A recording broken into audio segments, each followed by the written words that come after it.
आज हमारे साथ मंजू सूद जी हैं। अगर मंजू सूद जी का देखें तो खुद भी बीमार रहीं, कई ऑपरेशन भी हुए, लेकिन उनका जलवा एक अलग रुतबा बनाकर चल रहा है। आज मंजू सूद जी से ही बात करते हैं कि वो किस तरह से अपनी संस्था चला रही हैं और आगे समाज के लिए उनका क्या उद्देश्य होगा। नमस्कार मंजू जी। मंजू जी, आप किस तरह से समाज चला रही हैं, एक संस्था चला रही हैं आप, उस संस्था के बारे में हमारे दर्शकों को बताएं और आगे उस संस्था के माध्यम से किस तरह से हमारे समाज को ऊपर तक आप लेके जाएंगे। मैं कुछ शुरू से शुरू करना चाहूँगी। हाँ, कि मैं बिजनेस फैमिली को बिलोंग करती हूँ। साइंस ग्रेजुएट हूँ दिल्ली यूनिवर्सिटी से। सेकेंड ईयर में थी, एंगेजमेंट हो गई। थर्ड ईयर में थी, शादी हो गई और बेबी जब होने वाला था उससे पहले जाते हुए डिग्री लेकर आई। लेकिन कुछ भगवान को कुछ और ही मंजूर था। कुछ सालों में ही मेरे छोटे छोटे बच्चे थे। मेरे पति को कैंसर हो गया, ब्लड कैंसर, और वो उन्हें छोड़कर चले गए। 5-6 साल में डिप्रेशन में रही। फिर लगा कि नहीं, बच्चों को तो बड़ा करना है, पालना है, तो मैंने बिजनेस शुरू किया अपने फादर की हेल्प से। बिजनेस शुरू किया तो बिजनेस में very first year I got the best women entrepreneur award in international trade fair पंक्ति मिला। मेरे लिए बहुत बड़ी मोटिवेशन हो गई और वो लोग हैरान थे कि आज तक किसी औरत को तो मिला ही नहीं।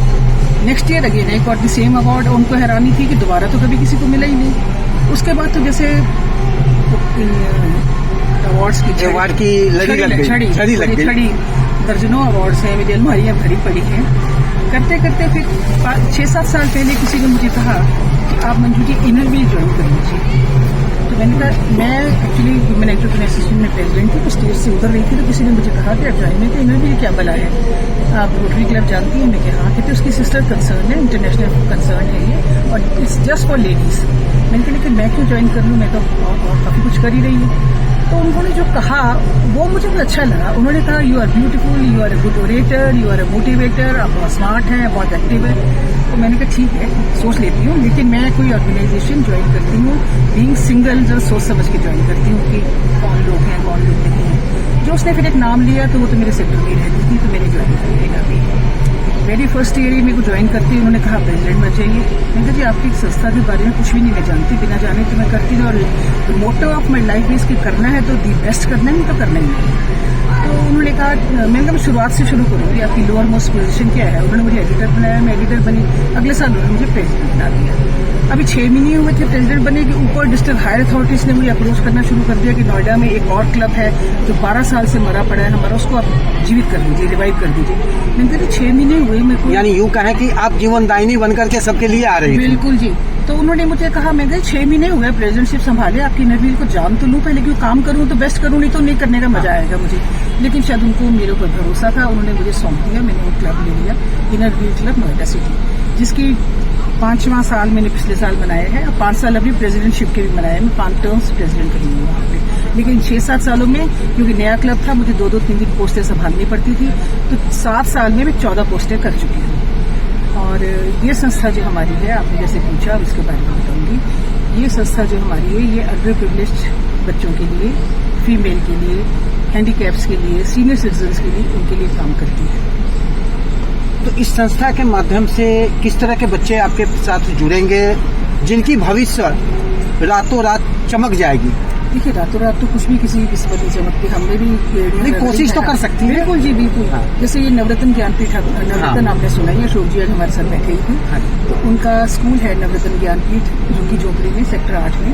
तो उसको मैंने 18 साल से मैं अपना जन्मदिन वहीं जाकर मनाती हूँ, 16 जनवरी को हर साल। और 5-6 जब से मैंने इनर व्हील ज्वाइन किया तो मैंने अडॉप्ट कर लिया उसको। तो उनकी सारी रिक्वायरमेंट्स पूरी करते हैं, बुक की है, चाहे स्कूल स्टेशनरी की है, चाहे कपड़ों की है, चाहे यूनिफॉर्म की है, चाहे बेल्ट टीवी लगाना था उसके लिए है, चाहे अलमीरा चाहिए, वो सब देखो हम उनकी हर तरह से मदद करते हैं। बाकी और फील्ड्स भी हैं जिनके लिए हम काम करते हैं। महिलाओं के लिए जो जिनके लिए सिलाई के शीशा केंद्र में खोल दिए हैं, उनके बाहर मैंने नेकी की दीवार भी एक खोल दी है, जहाँ पे हम अपने यूज्ड कपड़े जो अच्छी कंडीशन में हैं जाकर रखते हैं, और लोग आकर वहाँ से जो लेडीज होती हैं जिनको आवश्यकता है इन कपड़ों की, वो आकर लेकर जाते हैं। अगर किसी का छोटा बड़ा होता है, सिलाई केंद्र के बाहर खोलने का मतलब ये है कि उनको कुछ छोटा बड़ा करवाना है तो वहीं अंदर वो करवा लेते हैं। तो एक तो नेकी की दीवार हो गई, इनको कपड़ा मिल गया। दूसरा है कि अंदर जब लेडीज से अपने करती हैं तो उनको 4 4 पैसे उनको भी मिलते हैं, उनका काम भी हो गया। तीसरा, हमें बेड कवर वगैरह अगर मिलते हैं तो हम उनको उन्हीं लेडीज के अंदर थैले सिलवाते हैं। बेड कवर नहीं हम बांटते, उसमें से हम थैले सिलवाते हैं, फिर आम जनता में बांट देते हैं। तो ये 3 चीजें एनवायरनमेंट के लिए, तो कपड़े का थैला दे दिया हमने, महिला को सशक्तिकरण के लिए हमने उनको सिलाई केंद्र के साथ उनको जीविका भी उनकी बना दी, और गरीबों में कपड़ा भी हमने बांट दिया। और फिर और उसके अलावा ये जो एसिड विक्टिम्स हैं उनके लिए शीरोज हैंग आउट करके नोएडा अथॉरिटी ने खोल के दिया है, इसके अंदर नोएडा स्टेडियम में एक कैफे, तो उनके लिए भी हम लोग काम करते हैं। कई बार उनको मिल चुके हैं, उनके लिए देना दिलाना वो भी हम कर देते हैं। सिमिलरली ट्रांसजेंडर्स के लिए भी नोएडा अथॉरिटी ने उनके लिए सेक्टर 50 में उनको 8-10 लेडीज हैं, लेडीज कहिए कुछ भी उनको कहिए, उनको वहाँ पे जीविका दी हुई है, नौकरी करती हैं।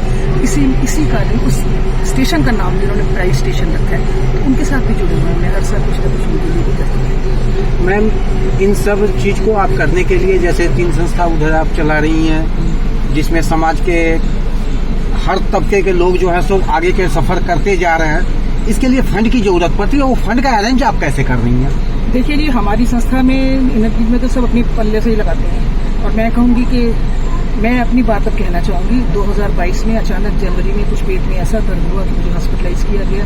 जब 48 घंटे बाद होश आया तो पता लगा आईसीयू में पड़ी हूँ, और जो प्रॉब्लम थी, अभी भी मैं बेल्ट पहन के बैठी हुई हूँ 12 इंच चौड़ी, तो जो प्रॉब्लम थी डॉक्टर्स ने बोला कि इसमें तो डेथ हो सकती है 95%, 95% तो मृत्यु की चांसेस है, 5% सर्वाइवल चांसेस है। 1 साल मृत्यु शैया पे पड़ी मैंने काटे हैं, लेकिन मैं भगवान की मर्जी की मैं निकल आई उस चीज़ से बाहर। तो मुझे यही लगता है कि अच्छे काम कर रही थी, इसलिए भगवान ने निकाला, और अब निकाला है तो चाहता है कि मैं और अच्छे काम करूँ। तो तकलीफ मुझे बहुत है शारीरिक